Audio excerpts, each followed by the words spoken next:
It's one of the most heated races on the ballot, the race for U.S. Senate. Senator Marco Rubio and Representative Val Demings are set to face off in a debate in just days. Earlier this week, I had the chance to sit down with Demings as she stopped by South Florida. Here's our conversation. Congresswoman, always good to see you. It's great to see you again, Jackie. So you've entered the Senate race, and you're running against the incumbent, Senator Marco Rubio. And many people think that the stakes are very high because this race could actually have the Senate control. This could be the catalyst. So in your opinion, what are the stakes in this race? Jackie, the stakes are very high. And I am absolutely honored to be running for the United States Senate to represent the great people in our great state, my home state of Florida. When I travel the state from the Panhandle down to the Keys and talk to people about things that matter to them, they're worried about the cost of goods and services. I'm the daughter of a maid and a janitor. I remember watching my parents struggle to make ends meet. They're worried about their children's future, being the first generation that didn't do better than their parents. They're worried about protecting constitutional rights, which is really interesting to hear that in the list of affordable housing, costs and goods and services. But they're worried about voting rights and voter suppression. We even hear they're worried about protecting our democracy. And of course, women's rights are on the table. There are many polls out there. One in particular, the Mason-Dixon, which was the latest poll, that has you behind by 6 points. The senator, I believe it's 47 to 41%. You have about a month to go. What is the strategy to close that gap? You know, Jackie, you said there are many polls out there, and that is sure enough the truth, right? We've seen polls that have us, probably the majority of polls have us in a dead heat. There was even one poll that had me 4 points up. There's a poll that has Marco Rubio 2 to 3 points up. But the bottom line is I am doing what I have always done. I'm not taking any voter or any person for granted. What makes me different, I mean, we're different in a lot of ways, but one of the main differences with Marco Rubio and me is I don't feel like I'm entitled to be in the position. Whether, you know, like if I don't come to work or do what I'm supposed to do, it won't matter to the voters. I'm getting out and talking to voters. I'm not picking and choosing winners and losers based on their ability to pay to play, the color of their skin, their ethnic background, or where they live. You're running as a Democrat, of course. The same poll has 54%, over half of the respondents that disapprove of President Biden's job right now. And of course, that all surrounds the economy. High inflation, interest rates increasing. So how do you think the president is handling the economy? You know what? All I can say is that's a tough job. It's a tough job. When George W. Bush had it, I met him. That's why I called his name. It's a tough job when President Trump had it. It's a tough job when President Biden has it. But no matter how much Senator Rubio wishes that he would stand on a debate stage or he was running this race against Joe Biden, he's running against me.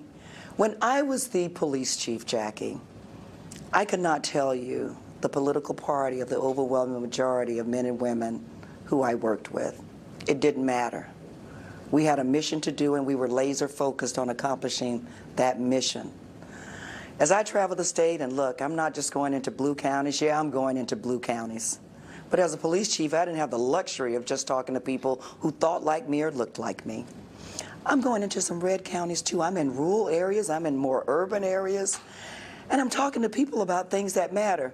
None of the voters that I talk to are talking about President Biden. You mentioned Senator Rubio, and the attack ads from both camps have been all over our airwaves here in South Florida. But I want to talk about one in particular, where you say that he has not shown up for work, he's not doing his job, he's not making the votes.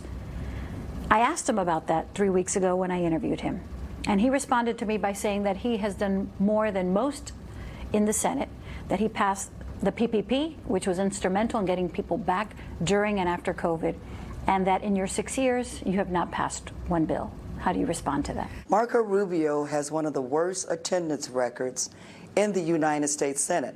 Now, as a former law enforcement officer who had to show up to work, and the majority of Floridians who have to show up for work, I think that's disgraceful. And I think that's awful. And so Marco Rubio can talk about when he finally found his way to the office, what he was able to do. But Marco Rubio has never managed anything. He's never run anything. He's never had to make consequential decisions. He certainly didn't have to make life and death decisions. He's never been held accountable because his answer to you was, well, he's done more than anybody else. Listen to him, you think he was the most effective senator in the history of this nation. We know that is not true. Man, we want you to show up for work. Let me talk about your 27 years of law enforcement experience.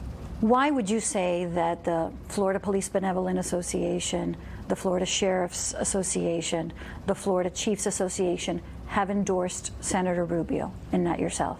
Well, look, I spent 27 years at the police department. I had the most dramatic reduction in violent crime in the history of our city, over 40%. We reorganized the police department, disbanded some dysfunctional units. I can remember many law enforcement executives thought that was a bad idea when I disbanded some units that they thought were pretty special. But we ended up having one of the most dramatic reductions, and then some of the same people called and asked how we were able to do it. Marco Rubio, and let me be clear about this, Marco Rubio can parade all of the police chiefs and sheriffs across any stage that he wants to and call as many press conferences as he wants to, right? This race is about Marco Rubio and me. Immigration, a big issue right now. Many people say that the crisis in the southern border, something has to be done about it. And the governor of Texas has started busing some of those immigrants to New York and to Washington. Governor DeSantis bused some immigrants to Martha's Vineyard. Some people believe that this could be the catalyst for change because now the New York mayor this week has declared a state of emergency because of the immigration situation. Do you believe that something is going to change as a result of this? And what are your ideas to finally fix the immigration problem in this country? Yes, Jackie, we need to work harder to secure our border. There's no doubt about that. I was a law enforcement officer, right? We need to enforce the laws, but we also need to obey the laws. And in this country, the law says that those fleeing from violence, the asylum seekers, can seek refuge in this country. So let's increase the number of boots on the ground to help secure the border. Let's better utilize technology to help us do our jobs. We're seeing that in police departments all over this country, right? Let's bring in more processors to be better able to process the asylum seekers so that we can obey the law as we enforce it. But the answer is never, in this country, the greatest country in the world, to treat people like their property. The last time that we saw each other, you were in town with Gabby Giffords. You were in downtown Miami for the gun violence memorial installation. I know that that has been a big part of your life, of your platform. What do you think has to happen for gun reform in this country? I'm happy that we were able to pass the Safer Communities Act about 3 months ago now in Congress. That's a good thing. We hadn't done anything in 3 decades, but we have to do more. There's legislation sitting in the Senate right now that will require universal background checks. We have got to pass legislation that will help keep dangerous guns out of the hands of dangerous people. Legislation that would close the boyfriend loophole, that would keep guns out of the hands of domestic abusers. Legislation that would create federal red flag laws. The Safer Communities Act say that those states that want federal or red flag laws can implement them. Well, I think the states that want them have already done that. Let's pass a federal law that would require all states to implement red flag laws.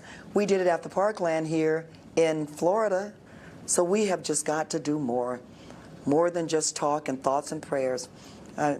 You know, the people on the other side of the aisle are good at offering thoughts and prayers. I'm a woman of faith. I grew up in a Christian home. But my mother taught me that faith without works is dead. After you pray, get up off your damn knees and do something. We owe it to our children.